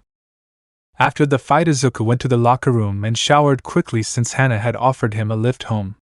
Ippo had been picked up by a personal driver which Enji hired for him. The Yagi family had departed quickly to head home and prepare a small celebration. With Izuku. Izuku finished showering and met Hannah outside, who embraced him and smashed her lips on his, which he returned with a passionate kiss of his own. When they broke the kiss, Hannah noticed he was wearing his title belt. Hannah, I'm so proud of you, my champion. Hannah said that as she embraced her man again. Ready to go home, babe? He nodded and responded, yeah. During the drive he took out a sketchbook and began drawing the 7 mysterious figures he saw. Hannah noticed this and was curious as to what he was doing. Hannah, what are you drawing? Izuku, well, during the fight I saw these 7 people stand behind me and I didn't know any of them. Maybe if I ask my dad or any of his friends they might have a clue. Hannah, wow, that looks a bit weird. Why is one incomplete and the others look like characters that need to be unlocked? Izuku, that's how I saw them when I was falling back and was caught. Once they arrived at his residence he had a sad smile, but his face was held by Hannah, who planted a passionate kiss on his lips. You were amazing tonight. Let me know if you're willing to join Overwatch, Hannah had said after breaking the kiss. He got out of her car, grabbed his bag, kissed her one final time and said goodbye. He saw her drive off. He walked to the front door and noticed it was unlocked. Upon entering he was greeted with a large shout. Surprise. He was taken aback then. With his one good eye his vision had adjusted and saw his family, their friends and the Todoroki family. Izuku, what's everyone doing here? Inko, well son, we're going to have a small celebration for your victory. Izuku, thanks mom, but I'm a bit tired. Toshi, wait please, just wait. I know you said you forgive us for what we put you through, but let us earn your trust even if it takes a long time. Izuku, okay dad. Dad, quick question. Toshi, sure my boy, what's up? Izuku, do you by any chance know any of these people? As Izuku pulled out his sketchbook from his backpack and flipped to the page he drew of the 7 people, when he showed it to his father, who choked on his drink when he saw his master on the drawing. Toshi, where did you see this woman? Izuku then explained what happened during the final round of the fight. Everyone sat in silence as the possibility of him activating a quirk, but they decided to leave those questions for tomorrow. For the celebration, everyone took a picture with Izuku as he posed with the title belt. Although some wanted to post their pictures on social media but decided it would be a personal treasure. Fuyumi was the last to take a picture. Instead of a regular pose, she hugged him and thanked him for saving her. Izuku sat down at the dining table to rest until he saw an envelope with his name on it. Hey mom, dad, can either of you read this for me? Toshi and Inko went to the kitchen only to see an envelope lab-led urgent. As they opened the envelope, it was a what they feared. In large bold letters it read, Dear Mr. Midoriya, effective immediately you have been cut out of the Yagi family will, and every possession that is owned shall hence forth go to Ms. Izuna Yagi. Both Inko and Toshinori had gone pale but decided to lie of the letter's content, so Toshi made up a lie. It's just an applicant for a credit card. Izuku had a look of annoyance. Izuku, I hate that they send those offers. I thought it was something important. I don't want to be rude, but I'm going to bed. Good night. After Izuku had left, Inko and Toshinori had decided to right their wrongs and jump on fixing every stupid decision they made. When Izuku arrived at his room, he removed his shirt and pants, leaving him in only his underwear.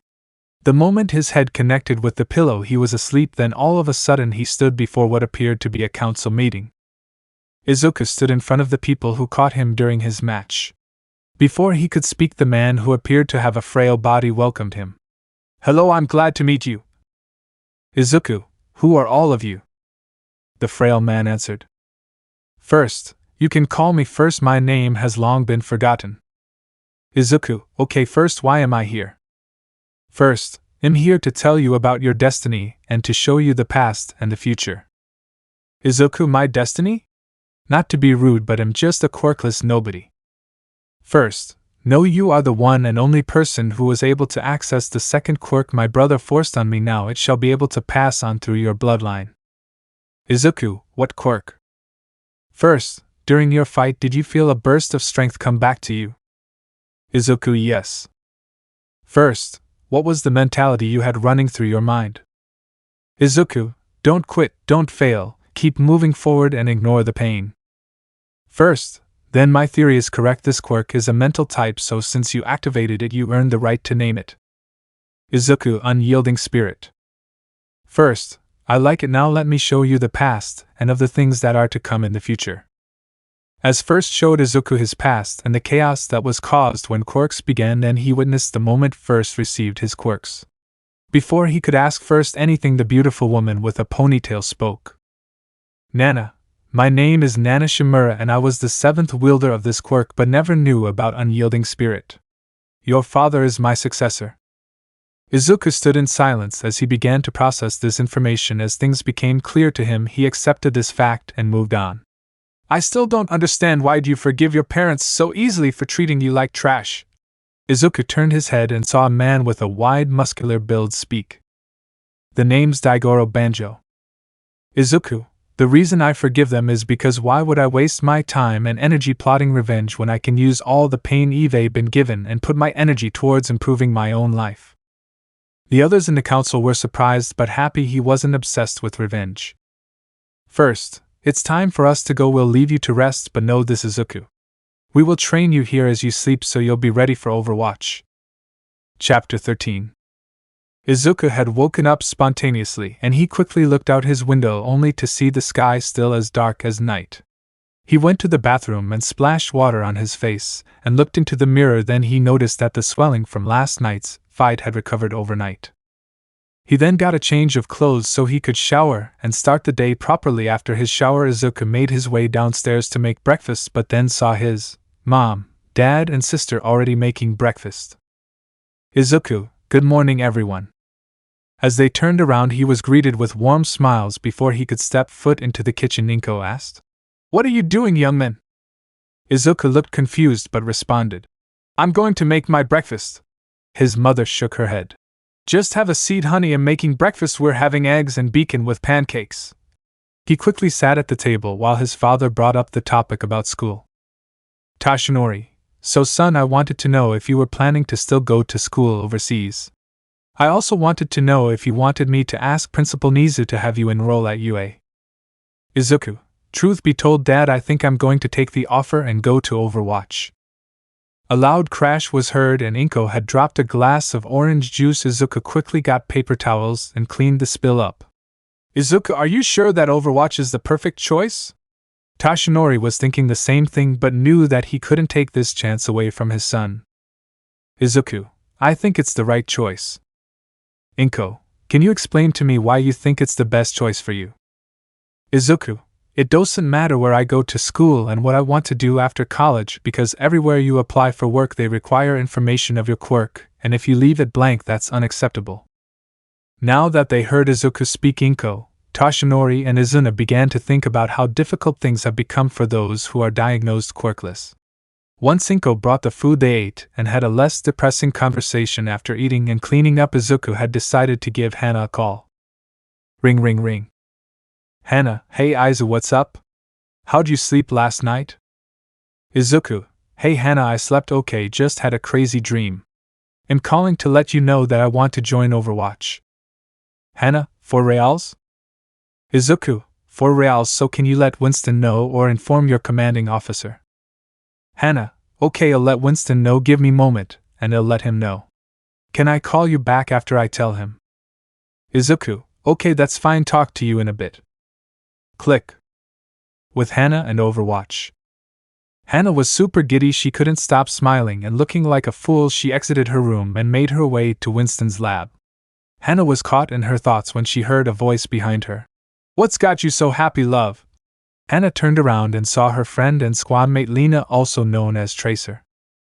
Lena, well, my boyfriend accepted the offer to join Overwatch. I'm gonna talk to Winston about it. Lena was happy for Hana that she wasn't gonna have to deal with a long-distance relationship like she did. Well, I'll leave you to it, I gotta get some target practice. When the two parted ways, Hana continued to make her way to Winston's office, and upon entering she saw both Reyes and 76 talking to him. Hana knocked and meekly asked, Hana, am I interrupting anything important?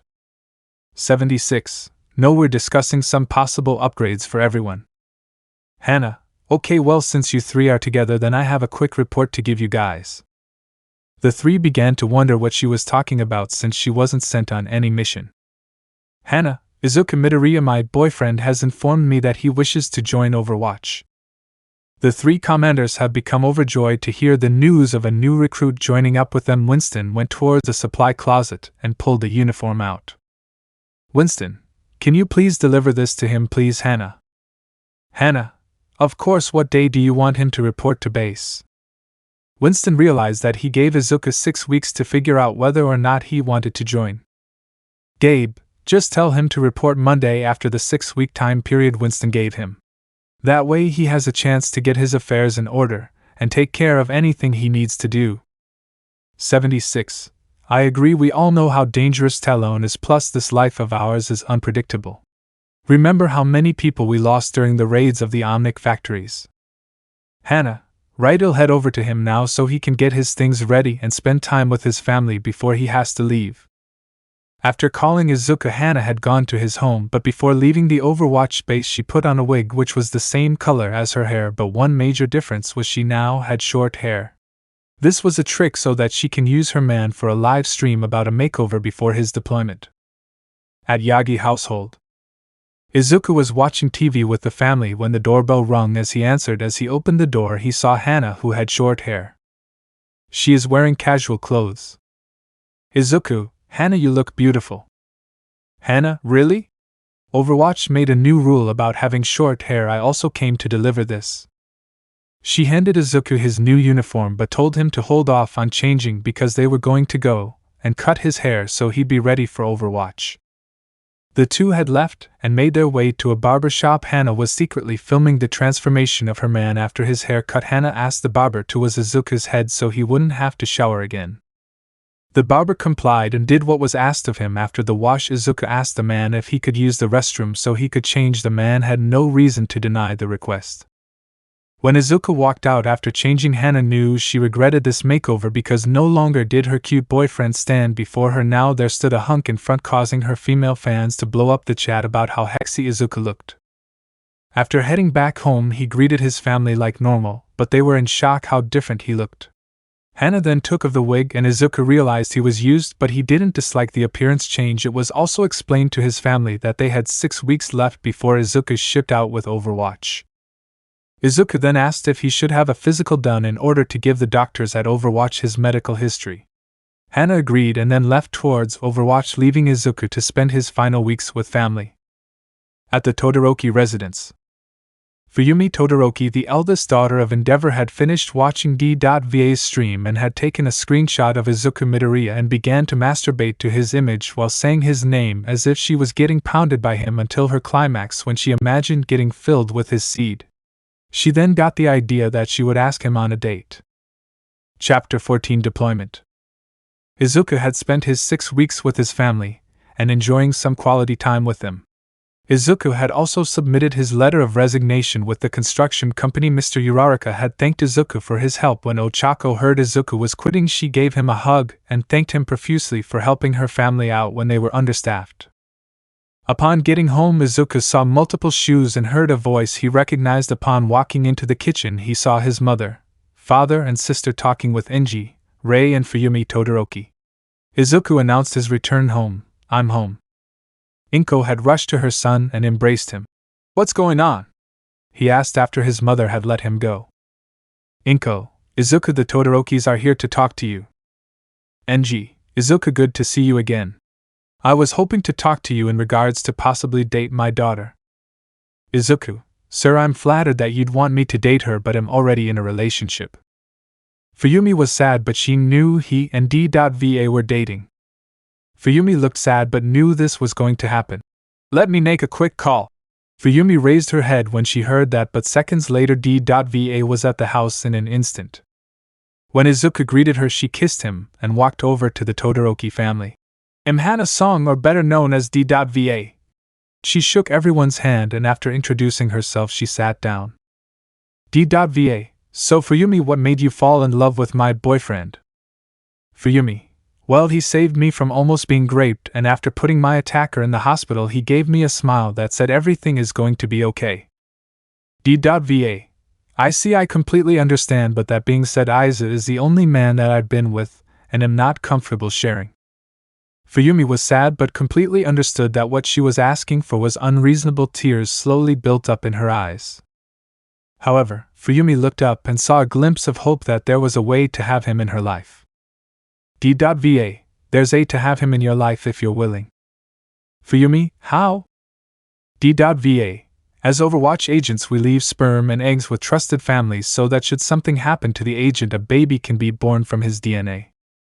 Fuyumi, so I'd be a surrogate mother, and I'd have his baby should something bad happen. D.Va, yes. Since me and Izu are together, should something happen to both of us, his sperm and my eggs will make a baby that will go to both his family and my family. After the talk about what should happen should worst case scenario Fuyumi had finished thinking about her response, she turned to her father and asked. Fuyumi, father, would this be alright? NG, I don't care.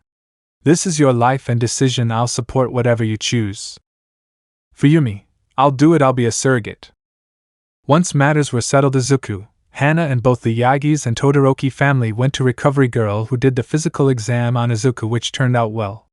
She also kept the sperm samples of heroes who sought out surrogate mothers.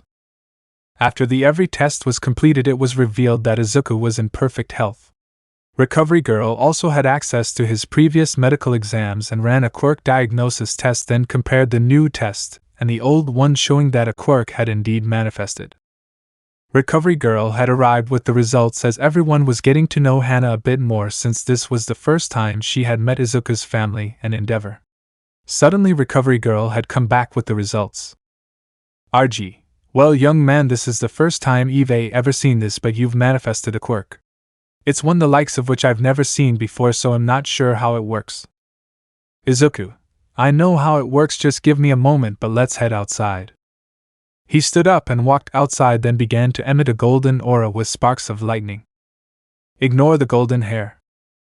As the golden aura with lightning surrounded Izuku, he felt the massive surge in power flow through his body. All Might, let's have a sparring session, son. NG, can I get in on this action?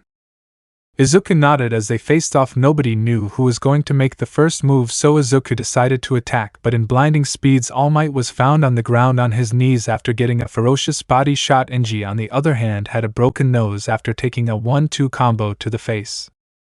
Everyone was in awe of what they had just witnessed. Once Toshi and NG were patched up, everyone went back to Recovery Girl's office so they could fill out the quirk registry. RG, so Sunny, what are you going to name this quirk? Izuku, I'm going to name it Unyielding Spirit. Inko, what a unique name. Can you explain how this name ties in with the quirk? Izuku, the way to activate my quirk depends on my mentality. Izuna, what kind of mentality do you need to have? Izuku, my mentality is I can't quit, keep moving forward, fight until my last breath. After the appointment was completed, Izuku was to depart the next day, so he and his family went home so he could pack up the last of his stuff. Inko, Izuku, can you please come downstairs? Inko shouted so that she could get her son's attention. She then heard rapid footsteps coming downstairs. Izuku, what's up, Mom? Toshi, son, your mother and I have something to give you before you leave tomorrow morning. The two presented their gifts to Izuku. From his mother he got 2 braces that had hidden blades, and from his father he received a Colt 44 revolver. Izuku, what are these for? Inko, well, we weren't sure what weapon they'll assign to you once you're at the Overwatch base, so we got some for you. Toshi, we know you have a quirk now, but it's a precaution since Talon have been known to be ruthless. Izuku, thank you. Izuku said as he took the weapons to his room, then wait for tomorrow. That night was when they could enjoy being a complete family one more time. The next day, Izuku was picked up via shuttle in order to take him to base. Izuku said his final farewell, gave everyone a goodbye hug as his parents shed tears. Once on board, Izuku waited for an hour until the shuttle got to base. He was greeted by the 3 commanders of Overwatch, Winston, 76, and Gabriel Reyes. Welcome to Overwatch. Chapter 15 Basic Training. As the shuttle landed in the hangar of Overwatch base, Izuku was greeted by the 3 commanders of Overwatch, who were Winston, 76, and Reyes. Izuku then shook hands with all 3. Reyes, alright Izuku, we're going to take you to where all the new recruits are and you'll all be given a tour of the facilities. We also have everyone take a physical with the resident doctors. Izuku, actually I had a physical done a few days before leaving home. Who do I turn in my medical files to? 76. They'll take those to Mercy immediately. Reyes is in charge of orientation. Izuku handed his medical files over, and then followed Winston where the potential recruits wait. Izuku had felt nervous but calmed down. When asking if a seat was free, some of the potential candidates were rude and didn't want him near them, so Izuku kept looking for a seat, then hear someone whistle at him. Hey bro, over here. Izuku looked towards the back and saw a table with an empty seat. He went over and they offered him a place with them. As orientation began, they went over the basics such as where they will sleep, eat, and train. Rules were also covered. The one thing they didn't expect was an obstacle course to run. This had been done to weed out candidates who were not fit to join Overwatch. Reyes, alright maggots, listen up. Before you can call yourselves soldiers of Overwatch, you all have to make it through the obstacle course 10 times. As the potential cadets saw the course, they lined up to run it, while Reyes had a starting gun and fired it off. Many of the cadets were in great shape, which made them able to handle the course. The workout was brutal and time flew as it was now the 10th and final lap, and a handful of the candidates had dropped out by the 6th. As Izuku approached obstacle 9, he caught up to the group who invited him to sit with them. He witnessed 2 fall off the balance beam and break their leg as they screamed in pain. One cadet tried to find a way to carry both of them when others told him to forget about them and finish by himself. Izuku quickly rushed and asked, "Need some help?" Izuku offered his assistance, which they gladly took as one of the injured was carried over his shoulder. Upon reaching the finish line, he was questioned by Reyes. Reyes, Cadet Midoriya, why did you assist these cadets who weren't able to finish in their own? Izuku, regardless of this being training or the real deal, leaving a comrade behind is unforgivable, sir. Many of the other cadets began to snicker, thinking that he was going to be reprimanded by the commander, only for them to be silenced by Commander Reyes. This is the kind of soldier we need now. Please take the injured to Mercy. Izuku and his new acquaintance had taken the 2 injured men to the med bay. As he carried one man on his back, he heard him speak. Thanks for helping us. Izuku, no problem. I'm Izuku Midoriya, by the way. Nice to meet you. Izuku, I'm David Vasquez, and the other is my brother Solomon Vasquez. Izuku, it's nice to meet you both, David and Solomon. The man who was carrying Solomon had then introduced himself. Nice to meet you 3. I'm Dominic Santiago Garcia. After exchanging names, they finally arrived at the med bay and explained to Mercy what happened. Mercy had grabbed her Kata's staff and began to heal the injured cadets until they were fully capable again. Mercy, all finished now, just take it slow and hand these papers to Reyes. The 4 young men left the medbay and began to get to know each other, seeing that they may end up working together on a mission one day. Upon reaching the training field, Reyes suddenly appeared before them. I see Mercy did a great job like always. Well, since you 4 were gone, squads have been assigned and you 4 are a squad, you'll be known as Delta. Now follow me, I'll show you to the housing where all your luggage should be. The group of men had hopped in a golf cart, while Reyes drove them to a cul-de-sac area which was within the base. Reyes, welcome. You will live here and learn to form bonds with your squad mates. Everyone lives on site. All cadets are to report to training field at 5 a.m. sharp. All four, yes, sir. Dominic, excuse me, sir, are all houses the same? Reyes, no, not all houses are the same. Some have pools, others have larger yards. You boys got a house with a pool. The guys were excited about having a pool, but then it hit them, how were four of them going to share rooms? David, sir, another question if you don't mind. Reyes, what's your question, cadet? David, how many rooms are there in total? Reyes, everyone gets their own room and the house has 2 bathrooms. As Reyes had arrived at the home where Delta would stay, he made sure to tell them. Training will be hell. Chapter 16. The following day it was 3 a.m. Izuku had woken up first to get ready for the day. As he exited his room, everyone else had also gotten ready for the day. Izuku, why are you guys up? David, well, Solomon and I grew up in a family of farmers, so we woke up this early since we always tended to the fields. Dominic, is that so, David? I also came from a family of farmers. Solomon, why are you up this early, Izuku? Izuku, I was a pro boxer before signing up with Overwatch, so I'd always do warm-ups then head to the gym. All three nodded and ate some oatmeal for breakfast, then went to change into their Overwatch fatigues, which was a navy blue shirt with black cargo pants. Before leaving and locking up their temporary home, they checked the garage and found a golf cart to make it easier, make it on time for PT physical training. After purging, they drove to the base and found parking for their cart in an area labeled cadet parking. Upon their arrival, when they walked into the training facilities, Commander 76, Reyes and Winston were wondering why the cadets of Delta were early for PT training. 76. Cadets, why the buck are you all early? Your training doesn't start till 5 a.m. As Delta squads stood at attention, while the rest of the main strike force squads watched them, Izuku spoke, and hopefully his response would be one that Commander 76 could accept. Izuku, we are all accustomed to starting our PT this early, sir. 76. I see. Well then, if you're all willing to start this early, let's see if you guys have what it takes to keep up with the strike force.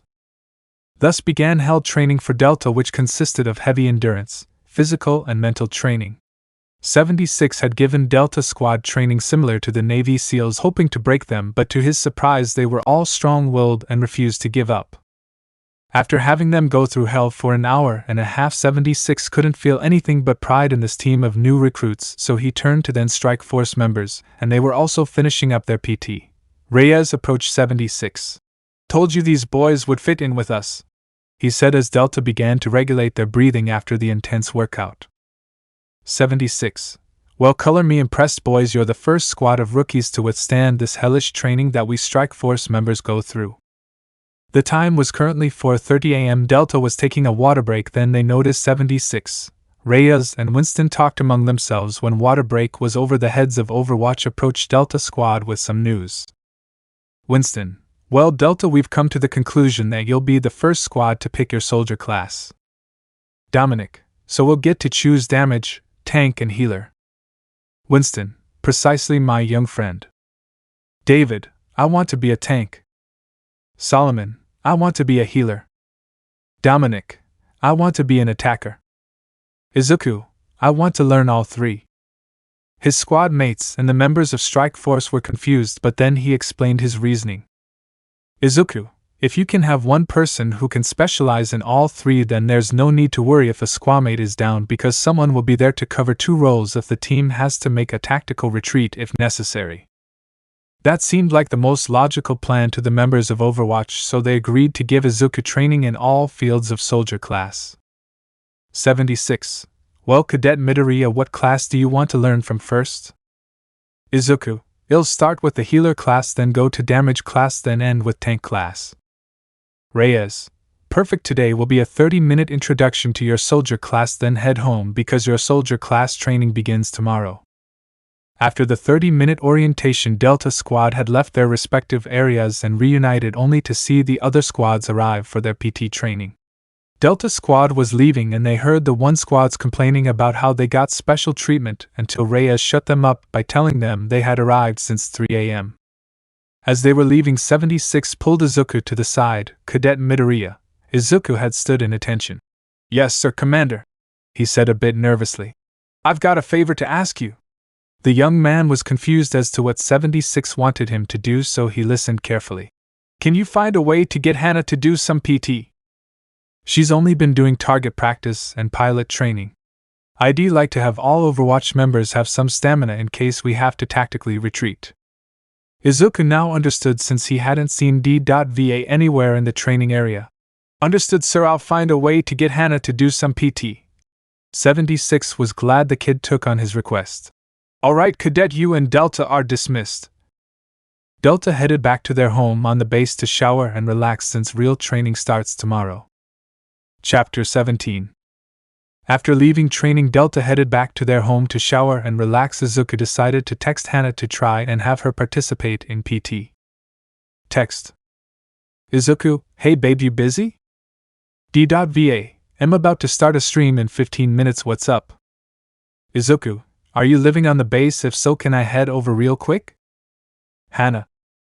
Izuku, I know that's your logo, what's that have to do with anything? D.Va, that's how you'll find my house on base, silly. Izuku had looked up and all over the neighborhood as Solomon was driving back the golf cart. When Izuku spotted the pink bunny logo. Hey guys, I'll meet you at the house, I gotta meet D.Va real quick. The guys nodded and stopped the cart so he could get out. Izuku jogged toward the house with the pink bunny logo and knocked. Then the door had slowly opened up and Izuku saw Hannah wearing a cute casual outfit. Izuku, Hannah, you look extremely cute. He thought he said that in his head, but it was out loud when he noticed Hannah blushing red. She gave him a quick peck on the lips and brought him inside. Hannah, so what did you want to talk about? Izuku, well babe, it's just that 76 has been worried you're not doing enough PT. He wants everyone prepared for worst case scenarios. Hannah, please come in, I want to show you something. Hannah had led her boyfriend to one of the bedrooms which had been converted into a gym. I have been doing PT in secret ever since we got together, and when I rode the bike when you did roadwork I realized that I had little to no stamina or muscle. Izuku had been impressed. Then he saw Hannah remove her jacket to notice that she had toned biceps. Then he looked at her legs and noticed they were nicely toned as well. Izuku, so you're gonna participate in tomorrow's PT? Hannah, yup, so I'm gonna show the others my progress. Izuku, well that's great, now 76 won't have to worry about you doing PT. Well, I'm gonna head out, I gotta shower, okay babe. Hannah, great, I'll see you tomorrow babe. Wait, what time are you heading to PT tomorrow? Izuku, me and the rest of Delta headed out at 3 a.m. today. Hannah, can you guys give me a lift please? Izuku, sure, we'll pick you up tomorrow at 3 a.m. He gave her a quick kiss goodbye since Izuku wanted to shower, and D.Va had an upcoming stream. When the two had parted, D.Va had gone to start her stream. With D.Va. D.Va, hey everyone, welcome back to the stream. Today we're going to be playing an old classic, Halo 2 Remastered. As she introduced the game, many in the chat were hyped, but then the topic switched to when her musician friend would be back on her channel. Hannah, oh, you all want Lucio back on my channel? She saw the chat say the extremely talented and emotional one who played bass, guitar and piano. Then Hannah had understood that her chat wanted to see Izuku live again. Hannah, would you like me to start a YouTube channel so I can have them play live for you all? After that question, her whole chat agreed that they'd love to see her do vlogs, so she postponed the Twitch stream and began to make her YouTube channel. After a quick announcement on her social media about her new platform, which quickly gained thousands of followers even before she uploaded anything. With Izuku. When he finally arrived at the Delta house, he heard music coming from the garage. When he walked inside and opened the door that leads to the garage, he saw a drummer and two guitarists, but they argued on who would play bass. Izuku, what's going on? David, well, we're trying to jam out but don't have a bass player. Izuku, is that all? Well, I can play bass. What song are you trying to play? Solomon, we're trying to play Snow by the Red Hot Chili Peppers. Izuku quickly ran to his room to grab his bass, which Hannah gifted him so that he could join in the session. His squad mates were impressed with the bass but wondered if he could actually play, so they decided to play Snow by the Red Hot Chili Peppers. Dominic, come to decide that the things that I tried were in my life just to get high on. When I sit alone, come get a little known. But I need more than myself this time. Step from the road to the sea to the sky. And I do believe that we rely on. When I lay it on. Come get to play it on. All my life to sacrifice. Hey oh. Listen what I say, oh. I got your hey oh. Now listen what I say, oh. When will I know that I really can't go to the well once more time to decide on? When it's killing me. When will I really see? Hey, hey, yeah, oh yeah, tell my love now. Deep beneath the cover of another perfect wonder. Where it's so white as snow. Privately divided by a world so undecided. And there's nowhere to go. Deep beneath the cover of another perfect wonder. Where it's so white as snow. Running through the field where all my tracks will be concealed. And there's nowhere to go. I said hey oh yeah, oh yeah? Tell my love now. Hey yeah, yeah, oh yeah? After the jam session was over they heard clapping only to CD.va with a camera that was recording. Can the fans get an encore? She asked. Let me know in the comments below if you guys want the next part. Also check out my other video that has been shown and left. Thank you for watching. If you enjoyed this video please like and share this video. And have a fantastic day. Bye.